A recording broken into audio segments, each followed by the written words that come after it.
¿Cómo están, amigos de Sin Instrucciones? Yo soy Loreta Maya y bueno, pues hoy tenemos una invitada muy especial, pero antes debo de agradecerle a nuestros amigos de Pícale Media por un podcast más, una serie de capítulos que hemos tenido y que hemos podido compartir con ustedes a través de las redes sociales.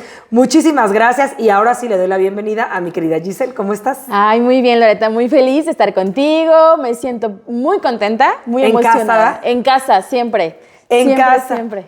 Oye, a ver, vamos a platicar hoy de esta temporada, ¿no? Que es como, pues sí, las fiestas de Sembrina, en donde pues suceden varias cosas. Entonces sí quisiera como dividirlo. Primero esa parte en donde a lo mejor te sientes obligado u obligada a asistir a esa cena familiar, ¿no?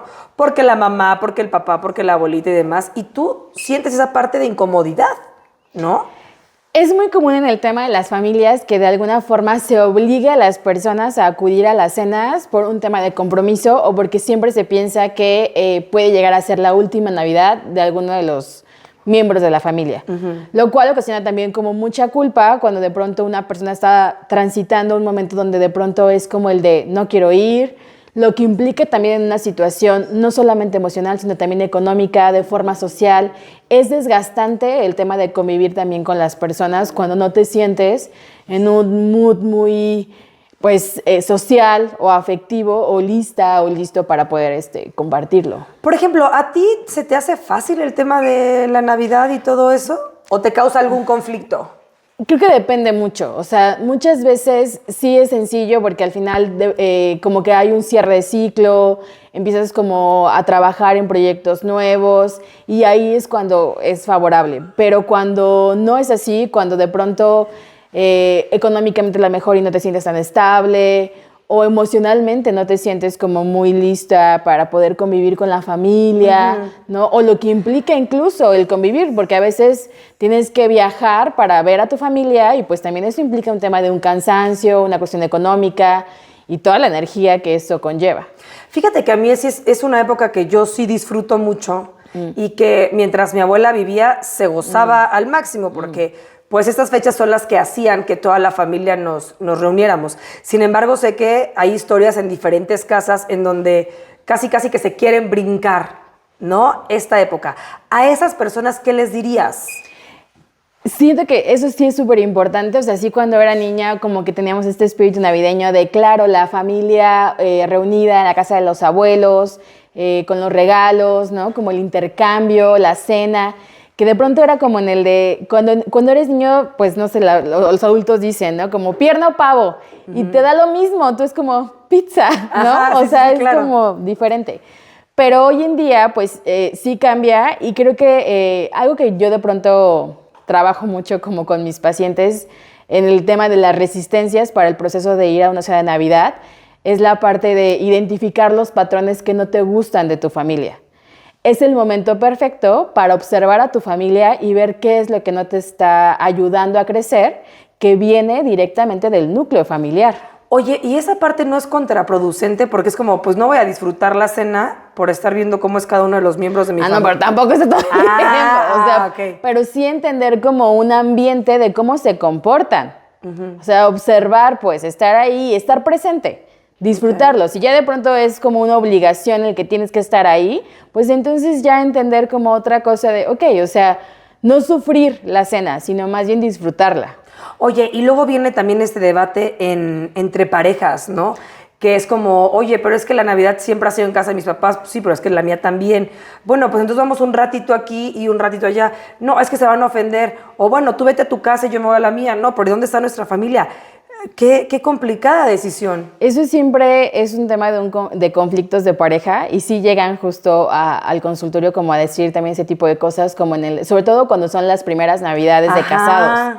O que de pronto ya es como, o incluso hay personas que dicen, no, para evitarnos ese conflicto mejor nos vamos de vacaciones y entonces no pasamos Navidad aquí o las festividades de diciembre aquí, porque prefieren pues como ni tú ni yo, mejor, o sea, nosotros solos con nuestra familia en otro espacio. Y a veces puede ser favorable, dependiendo justo de cómo sea la relación con la familia. Ya cada persona lo decide. Pero pues sí, siempre es llegar a un tema de acuerdo, o sea, ya sea desde un volado de dónde, O por lo general, lo que más hacen las parejas es Navidad con una familia, Año Nuevo con la otra. Oye, siempre en estas fechas se presentan diferentes situaciones, ¿no? Ya platicamos justamente esta parte donde hay que observar a la familia para no repetir patrones, esta parte en donde hay unos recién casados y entonces pues vamos a dividirnos, tú ve acá, tú ve allá. Otro de los temas también que son fuertes es cuando hay un divorcio, ¿no? En la familia y es mis hijos y con quién se van a ir y entonces Navidad tú, Año Nuevo yo, entra otro conflicto grave. No solamente el tema de la cuestión de los adultos, sino también de los niños. Creo que eso es súper significativo. O sea, de pronto es como en el de, bueno, si en tu familia hacen más fiesta en Navidad, pues que los niños se vayan como con esa familia. Pero suele ser complicado cuando de pronto es como en el de, ok, ¿qué va a pasar? O sea, también como existe la primera Navidad de casados, existe la primera Navidad de divorciados. Y esto también genera como un tema de, ¿y qué voy a hacer? ¿No? Entonces, a veces sí llega a pasar que personas dicen, bueno, como es la primera Navidad donde estoy pasando un duelo significativo, pues se aíslan y entonces dicen, no, va a ser una cena un día normal, ¿no? Común, y buscan la situación de a lo mejor hacer una cena más personal, cena en casa, duermen temprano, como si fuera un día común y transitarlo de la mejor manera. Y eso hablando de una cuestión también de duelos, porque recordemos que al final esta temporada sí existe un síndrome que se le llama como justo Navidad Blanca, que es... ¿Qué es eso? Pues cuando justo o sea, las personas que tienen un tema depresivo o un tema como incluso de ansiedad manifiestan más síntomas por el tema de o sea, de lo que implica el transitar esta temporada navideña. Entonces, la depresión blanca habla o se manifiesta específicamente con un tema de episodios depresivos circunstanciales, que la circunstancia tal cual es justo el tema de la Navidad, el tema de sembrinas, lo que implica festejar o no festejar la Navidad o incluso el Año Nuevo, ¿no? Porque al final, pues pensemos que es como la primera Navidad sin tu papá o sin la abuela o sin el abuelo, o sea, estos duelos que de pronto se agudizan y que evidentemente genera que los síntomas de depresión o de ansiedad aumenten. Esa también un poquito a lo que iba. Antes de meternos a la silla vacía, quisiera retomar este tema en donde los hijos son los que muchas veces se ven afectados con un tema de divorcio. Si hay un papá o una mamá que ahorita te esté escuchando o que te esté viendo, ¿qué le recomendarías? Tú como especialista, ¿qué le recomendarías para que pues estas fechas que pueden ser de mucha alegría para muchos, una depresión blanca, como lo mencionabas ahorita, pues no se le pase también a los hijos y que no sea como para ellos una tortura, en lugar de que sea algo divertido, padre, bonito, que no sea una tortura para ellos? Creo que lo que se puede negociar es siempre este punto medio de entender que al final Navidad pareciera que solo es un día, pero en realidad son dos, ¿no? El 24 que se celebra la cena y el 25 que realmente es Navidad. Es Navidad, sí. Entonces, algo que se puede negociar ahí es el tema de pasar la cena de Navidad con papá y Navidad, que es todo el día siguiente, con mamá, por ejemplo, ¿no? En la parte del famoso recalentado que hacemos mucho en México, ¿no? Entonces, jugar como con esa parte de que al final va a pasar con los dos papás Navidad, pero elegir. O incluso el tema de que existen familias que deciden hacer no cena navideña, sino comida navideña, incluso por un tema de la mejor y cuando hay horarios o abuelos en casa también, porque pues también los abuelitos tienen otros horarios, ¿no? Entonces se recorre a un tema de comida navideña más que de cena. Y entonces es donde pueden jugar como con estas decisiones de los niños de decidir cómo y dónde lo van a pasar, ¿no? Ahora, nos estamos enfocando únicamente en el tema de Navidad, pero también está la festividad del Año Nuevo. Entonces, a lo mejor, no sé, se me ocurre que este año tú Navidad y yo Año Nuevo o viceversa. El tema es que luego entre adultos no logran ponerse de acuerdo. Y porque se tiene la costumbre que de pronto Navidad es como más familiar, como que pareciera que Año Nuevo es como más de fiesta, como más de entre amigos, que incluso puedes no pasarlo como con la familia, pero por lo general, pues sí, el conflicto ahí suele ser como esta festividad de Navidad que está asociada con una cuestión emocional pues muy fuerte. Oye, y es constante... es que me llamó mucho la atención lo de la Navidad Blanca que mencionas. Depresión blanca. Depresión blanca, perdón. ¿Es constante en los pacientes esta crisis? Sí, de hecho sucede tanto como en adultos medios, por ejemplo, foráneos. Querétaro es una ciudad donde existen muchos foráneos Sí. que a veces pueden o no el tema de ir a Navidad. Por ejemplo, este año Navidad es muy peculiar porque pasa en miércoles y jueves y entonces tienes que regresar a trabajar justo el viernes, ¿no? Uh-huh. En el caso de muchas personas que están fuera de su ciudad, pues no les es posible el ir al lugar de donde son o donde se reúne la familia y genera un conflicto. Entonces es como el de qué van a pasar justo con estas personas que son también foráneas y que no pueden, ¿no? Acudir como con su familia. Y otro tema que de pronto no estamos abordando, y como regresando también un poco a lo que decías hace rato, es estos nuevos matrimonios. ¿Qué pasa también como en el duelo de los padres del nido vacío? Ajá. Es la primera vez que mi hijo o mi hija no pasa conmigo esta Navidad porque ya tiene una familia. Oye, y entonces eso, digo, a mí me parece cañón, pero ¿lo tendríamos que trabajar? Sí, todo. ¿Cómo crees? Sí, claro, porque al final son duelos, son procesos que tienes que vivir y que tienes que aceptar, pero la aceptación no llega como varita mágica, ¿no? No es como regalo que encuentras debajo del árbol de Navidad. La parte de la aceptación es mencionarlo, es si hay que llorarlo, pues darte chance de llorarlo, conectar con la emoción de la pérdida y en el último proceso como el aprendizaje o la aceptación de eso que está pasando o que está siendo incómodo. Oye, siento que hasta diciembre es cuando se mueven todas las emociones. Como que puede pasar 11 meses del año y no hay ningún problema, o a lo mejor tuviste una crisis, o a lo mejor en el Inter te divorciaste o así, pero como que todo se destapa en diciembre. Lo que pasa es que estamos como muy acostumbrados a que los cierres de ciclos son siempre súper significativos. Y pareciera, quieras o no, que justo el tema de Navidad es como estás a una semana de cerrar el año y es esa conexión con el tema de lo que ya hice, lo que voy a hacer y lo que estoy construyendo. Y eso genera a veces mucho conflicto porque es como hacer ese examen de conciencia de lo que pasó el año pasado y lo que vas a empezar a hacer el año pasado. Entonces, de pronto es como estas metas de estudiar, hacer ejercicio, aprender un nuevo idioma, ¿no? Pero cuando de pronto revisas las cosas que sí haces o no, es como, ok, solo ponemos o estamos acostumbrados a poner metas, pero no el proceso para llegar a esa meta. Que eso es algo que pasa mucho y entonces entra el tema de la frustración en las personas porque pues aparece esta imposibilidad de lograr lo que quieren. Y por ejemplo, ahí en ese caso de las metas o promesas o juramentos, whatever, como ustedes le quieran llamar, ¿tú qué propondrías? Ser muy consciente, ponerte metas a corto o mediano plazo, o sea, no estas metas que a lo mejor ibas a alcanzar de aquí a 4 o 5 años, porque aunque puede ser significativo, trabajar más en cortito hace la diferencia. Pero también, por ejemplo, no sé, está como muy, bueno, no sé si es como el target donde estoy, pero como el correr maratones, ¿no?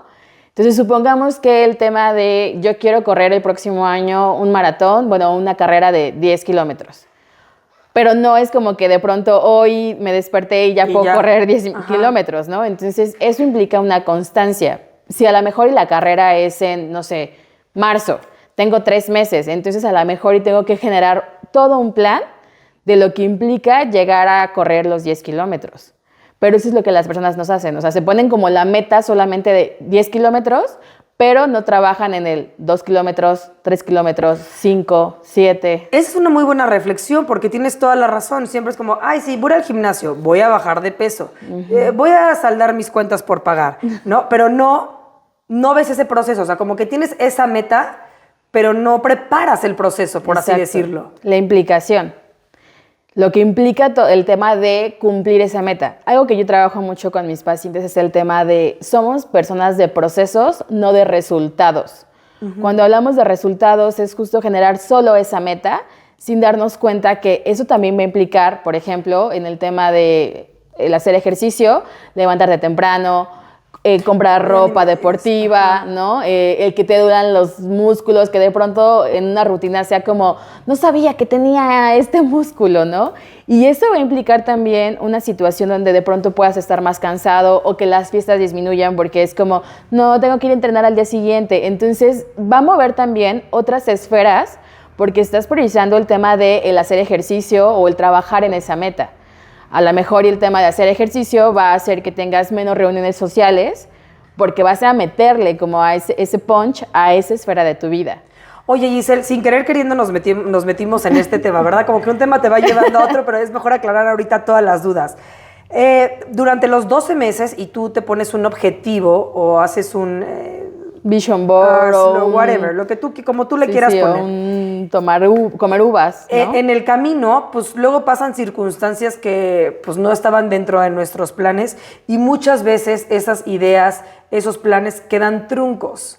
Y entonces viene una frustración importante en cada uno de nosotros, que me queda claro, y lo vi durante este año, hay a quienes les afecta más, hay a quienes les afecta menos. Dices, ok, este mes no hice ejercicio, pero ya el siguiente retomo, pensando en que es uno de tus objetivos, ¿no? Para el 2026. Y esa frustración, ¿cómo se maneja? O sea, ¿te ha tocado en el consultorio de que es que yo me prometí, pero entonces ya no pude porque esto, porque el otro y demás? Sí, y es muy constante. Por ejemplo, en la parte del hacer ejercicio, en el bajar de peso, hay muchos conceptos que están relacionados con el tema del trabajo como corporal. A veces de pronto pareciera que es como en el de ya bajé 4 kilos y entonces es como, bueno, pero pasaron cosas y entonces en lugar de bajar esos 4 kilos subiste 6 kilos, ¿no? Ay, no, pasa. Bien cañón. Pues es que al final justo recuperas lo que ya habías perdido y subes un poco más, ¿no? Entonces empieza o aparece esta cuestión de la frustración y lo que de pronto es la culpa. Y entonces cuando sumas el tema de la frustración más la culpa, lo que generas en la persona es mucho enojo y mucha irritabilidad, o sea, hacia todo el entorno. Entonces tienes que trabajar con la parte de la tolerancia a la frustración. ¿Cómo trabajas con la parte de la tolerancia a la frustración? Validando lo que sí hiciste.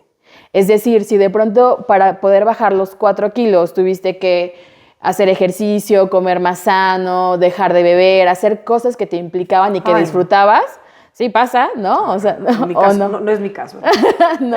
Sí, yo sé que a lo mejor hay personas que dicen, no, yo esto sí, esto no, y es negociar como esa situación, pero sí validar el tema de que en algún momento lo pudiste hacer y salió bien, y eso es bueno. El reconocimiento y la validación, tanto personal como externa, ayuda mucho. Por eso a veces los buenos comentarios y la parte de la depresión se trabaja con las redes de apoyo. Es decir, el mayor consejo que les puedo dar es como el trabajo de depresivo se trabaja de 2 maneras. Uno, con un apego al tratamiento, que ya sea psicológico o en caso psiquiátrico. Y las redes de apoyo. Las personas que te motivan, que te dicen palabras bonitas, que están en ese constante proceso, ayuda muchísimo. Entonces, por ejemplo, cuando estás en un proceso de bajar de peso, el hecho de que de pronto tú te sientas bien y que te lo reconozcan como, ¡ay, qué bonita te ves! O ayuda, pero también perjudica. Es que lo que te iba a decir, o sea, ya he escuchado en diferentes, en las redes sociales, no felicites a alguien porque bajó de peso. Y yo digo, oye, pero qué padre, o sea, yo desde mi perspectiva, mi forma de pensar es como... Qué padre, porque seguramente esas palabras que yo le estoy diciendo a otra persona o que me las digan a mí, o sea, pongámonos de ejemplo yo, que me digan, oye, qué bien te ves, mira, te ves súper delgada, oye, ya te estás empezando a marcar, pon tú. Claro que me alientan y digo, no manches, entonces sí está valiendo todo el esfuerzo que yo estoy haciendo por verme y sentirme bien. Sí. ¿Por qué se lo toman a mal? Ya nos fuimos a otro tema, ya ves, es lo que te digo. Sí. Pero está buena la chisma.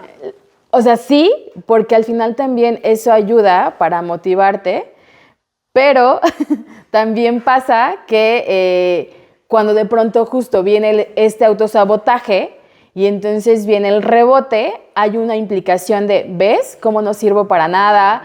¿Ves? O sea, estos diálogos o estos discursos de forma interna que sabotean el proceso y que entonces solamente te ponen en un tema de objeto, donde lo único que pareciera que es importante es el tema de tu cuerpo y el peso.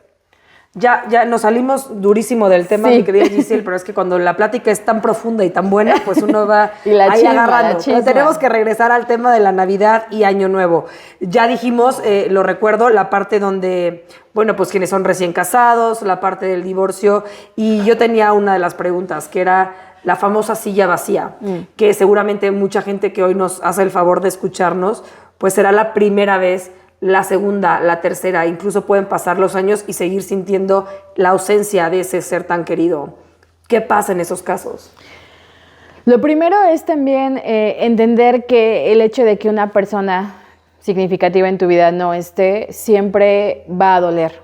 Por lo general es incómodo, es triste, es doloroso, pero es también entender que pues esa persona de alguna forma, ¿no? Lo que podemos hacer es como agradecer su tránsito por esta vida, un poco el recordarlo o recordarla de forma positiva, hacer mención, o sea, no como el querer taparlo, porque a veces de pronto es como en el de no lo quiero mencionar y entonces para mí es como más sencillo, ¿no? Pero también si de pronto lo quieres hacer, pues se vale, o sea, creo que lo primero, lo que más ayuda es el tema del autoconocimiento. Mientras tú más tengas el tema de cómo reconocer y trabajar con la cuestión emocional, va a ser mucho más sencillo para ti el poder nombrar cómo es lo que quieres, o sea, qué es lo que necesitas de ese proceso. Si tú dices, quiero llorar toda la noche y después cenar, pues está perfecto, es una necesidad y tienes que escuchar esa necesidad. Pero si tú dices, no, la verdad es que yo no quiero ni siquiera mencionarlo, quiero que la cena continúe y que todo salga como de forma normal como hasta ahora, pues también se vale, porque al final la necesidad de transitar ese proceso es personal, no es un tema como generalizado. Y entender que de pronto tienes que ser empático porque a lo mejor y tu hermana va a decir, sí, hay que hablar todo el día de mi papá, y a lo mejor y la sobrina va a decir, ay, no, qué flojera, ya claro, se murió el tío, ya, ¿no? O sea, es ser empático como con los procesos que va a transitar cada uno en esta Navidad. ¿Y hay un tiempo límite? Pensando en las personas que a lo mejor llevan 5, 10, 15, 20 años sin la abuelita, sin la mamá, sin el papá, sin el hijo. Hablando de silla vacía, o sea, que esa persona ya no está en este plano. En una cuestión psicológica, el duelo crónico tiene un tiempo de 3 años. O sea, mencionan que cuando ya es un duelo patológico, estamos hablando justo de 3 años. Pero, pues evidentemente no significa que a los 3 años o a los 3 meses disminuya o aumente la sintomatología del duelo. O sea, el duelo va a estar presente durante toda tu vida, porque al final, pues cuando una persona pierde a un ser querido, no es como, ay, bueno, ya, entonces en 3 meses se me va a olvidar, ¿no? Entonces, eso es importante. Cuando hablamos de pérdidas significativas, perdóname, dije mal el dato, son 3 meses, no 3 años. 3 meses es lo que implica un duelo crónico. Es decir, en 3 meses, en teoría, tú tendrías que ser capaz de superar o de aceptar ese duelo. Pero justo pasan a veces personas que es 1 año, 2 años, 3 años y sigue como con esa sensación de ausencia. Oye, y que también digo, yo creo que cuando es más reciente la pérdida de un ser querido, somos como más empáticos, ¿no? Pero una vez que ya van pasando los años y que esa persona, quien sea, siga recordando a quien no está, ya no hay empatía. Y es como, sigue con lo mismo, no avanza. ¿Qué se hace en esa situación? Porque hay hasta pleitos familiares por eso, ¿no? De ya, déjalo ir, ya no está, no sé qué, bla, bla. Y tienes que salir adelante. Cada quien lo vimos de una manera distinta. O incluso ya no querer ir con esa persona porque al final justo es eso, ¿no? Como en el de, ay, es que siempre mi mamá recuerda a mi papá y entonces ya yo ya no quiero recordarlo así, para mí es súper triste. Entonces dejan de acudir como con la mamá o con el papá o con los abuelitos porque sigue como esa constante no soltar, como dices, ¿no? Al final, el proceso cuando alguien muere no es como que lo sueltas y ya, sino que también tienes que, ¿qué es soltar, no? Ya no nombrarlo desde una perspectiva positiva, solo extrañarlo. O sea, al final es eso. Tienes que entender que los procesos de duelo lo viven las personas de diferente manera y conectar con ello es lo que hay que ser empáticos. Si no, pues también se vale justo decir eso, ¿no? Como lo que te decía, pues no, ya no me siento cómoda con mi familiar recordando todo el tiempo al abuelo, al papá, al tío, y entonces pues decido o elijo no ir, ¿no? Esa es la ventaja que tenemos del ser adultos. Claro. Y ya también es caso de cada quien, ¿no? Sí. O sea, como también respetar tanto quien quiere vivir y nombrar el duelo como quien no quiere hacerlo y quien se aleja justo de la relación familiar por eso. Oye, y para cerrar, otra de las situaciones que nos encontramos constantemente en Navidad y Año Nuevo es esta tía, tío, mamá, papá, primo, hermano incómodo, ¿no? Esta parte de, y me pongo en los zapatos de quien lo viva o lo vaya a vivir, ¿por qué no te has casado? ¿Por qué no has tenido hijos? ¿Cuándo te vas a ir de casa de tus papás? ¿Cuándo vas a ser independiente? Pues qué fregados les importa. Eso es súper común y mira que te fuiste como bajita, yo pensé que te ibas a ir por otro tema, pero también, por ejemplo, y lo digo como con todo el respeto, también para las personas que, por ejemplo, tienen que convivir con sus agresores. Ah, claro, por O sea, supuesto. eso sí, también, sí. eso me parece que es súper significativo, porque al final, vuelvo a lo mismo, ¿no? Por un lado, como están estas personas que es el tío, la tía, que siempre está como... El incómodo. El incómodo, ¿no? Los comentarios no asertivos.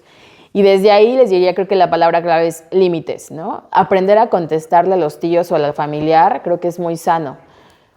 A veces Y se puede hacer con respeto. Sí, claro. Ya como lo tome el tío, la tía, la abuelita, Exacto. ya es su responsabilidad. Sí, claro. Yo puse mi límite. Exacto, Ok, me ¿no? encanta, Como en muy el bien. de, por ejemplo, en el de, ¿cuándo te vas a casar? ¿Me vas a pagar la boda? ¿No? ¿Cuándo vas a tener hijos? ¿Qué crees? Estoy pasando por un tratamiento de fertilidad donde nada más no puedo. ¿Quieres ayudarme con algo en particular? ¿No? Como regresar estas respuestas que de pronto pongan incómodo a la otra persona ayuda mucho. Porque al final es entender que no podemos emitir un juicio nada más por el tema de ver a las personas. Y justo un poco el tema respecto a eso es como en el de cuadrar la situación de que, pues, proteger a nuestros niños, niñas, adolescentes, adolescentas, que... ¿Y si ese niño o adolescente no ha dicho nada? Pues estar así al pendiente, porque también el hecho de la convivencia familiar también aumenta los posibles casos Ay, de no me abuso digas sexual. eso. Por eso es que hay que estar atentos. O sea, al final también es un tema de prevención. Es trabajar en el de no justo puede pasar, ¿no? Que de pronto salga la niña y sea como en el de no te pongas esa falda porque vamos a ver tu tío tal. Pues mejor no invites al tío tal, ¿no? Para que la niña o el niño pueda vestirse como quiere, que se sientan cómodos. La idea de estas fiestas es que todos estén en un lugar seguro, pero también entiendo que en México no siempre es así. Bueno, y en México y en el mundo, ¿no? Porque no es exclusivo de México. Pero sí es importante como estar al pendiente también de los hijos o de los sobrinos, ¿no? Pues para que no vaya a pasar nada de Sí, lo estar cual... al pendiente, Sí, ¿no? exacto. Y yo también creo que como adultos uno sabe. Sí, o sea, ¿No? uno puede sospechar o puede estar como más atento cuando de pronto vemos a los niños incómodos, pues sí, como hacer esa conexión de qué pasa, todo bien, porque a lo mejor hasta se puede prestar justo un tema de una denuncia pública familiar en ese momento, ¿no? Y aprovecharlo. Oye, Giselle, ¿y cómo terminarías esta plática de las festividades decembrinas? Diciembre es un mes para reflexionar, es un mes para hacer un tema de introspección, para trabajar contigo, para tener un tema de autocuidado, pero también invitaría como a todas las personas que de pronto no le están pasando bien en este momento, entender que eso puede no disminuir y que pueden acercarse siempre a espacios seguros para trabajar en el tema de su autoestima, seguridad, confianza, y que si el año pasado fue malo, que el siguiente no lo sea. O que sea menos para que podamos trabajar en ello. A través de ciertas herramientas como la terapia, el tema como del autocuidado, ¿no? Siempre es importante. A veces pensamos que el tema de algo tan sencillo como no voltearnos a ver puede no ser tan importante. Y es ahí donde de pronto descubrimos que en las pequeñas cosas de la cotidianidad vemos los síntomas depresivos, ¿no? En algún momento una paciente me decía, ¿no? Me di cuenta que estaba en depresión cuando todas las noches ya era un tema de no me quiero desmaquillar y no me quiero lavar los dientes, ¿no? ¿Por qué? Porque al final dejó de verse, dejó de trabajar en ella, dejó de ser consciente de sus necesidades y estaba sin darse cuenta que estaba cayendo en un episodio depresivo. Okay. Entonces, ese tipo de cosas que son alertas para las personas que sí se acercan a espacios para poder trabajarlo y para mejorar en un tema de pues, regulación emocional, en una situación de administración de tiempos, de prioridades, de deseos, de todo lo que quieran generar, creo que se vale, pero estar muy conscientes de la realidad en la que estamos. Oye, Giselle, pues como siempre, muchísimas gracias por habernos regalado este ratito. Y bueno, pues yo sí quisiera decirle a la gente que nos hace el favor de vernos y de escucharnos que pues ojalá que venga pues una temporada pues lo más amena, lo más alegre posible. Y si no es así, y ya saben que no va a ser así, pues un abrazo fuerte. Sí. Y hacer lo que a cada uno nos corresponde, ¿no? Buscar desde nuestro sitio nuestra felicidad sin importar lo que digan los demás, porque creo que también es algo muy válido. Sí, totalmente. Hacer consciente que los espacios en familia deberían de ser espacios seguros, y digo deberían porque cuando no es así es algo que tenemos que revisar. Pero sí, yo también les deseo que esa Navidad, pues su casa, su familia sean espacios seguros y cómodos para todos y para todas. Giselle, pues como siempre, muchísimas gracias. Gracias y ya a ti, el Loreta. próximo año yo creo que seguiremos platicando de los temas cotidianos que luego uno no quiere hablar, pero que es necesario escuchar. Exactamente. ¿No? Muy bien. ¿Cómo te encontramos en redes sociales, Giselle? En redes sociales estoy como psicóloga.giselsilva en TikTok y en Instagram. Padrísimo, Giselle. Muchísimas gracias y Gracias a felices ti. fiestas. Igualmente, Loreta. Y a ustedes, amigos de Pícale Media, muchísimas gracias por haber escuchado, por haber visto este episodio. Si tienen algún comentario, quieren contarnos su experiencia, pues con gusto los estaremos leyendo y ya les estarán contestando. Yo soy Loreta Maya y nos vemos en el último episodio de la primera temporada de Sin Instrucciones.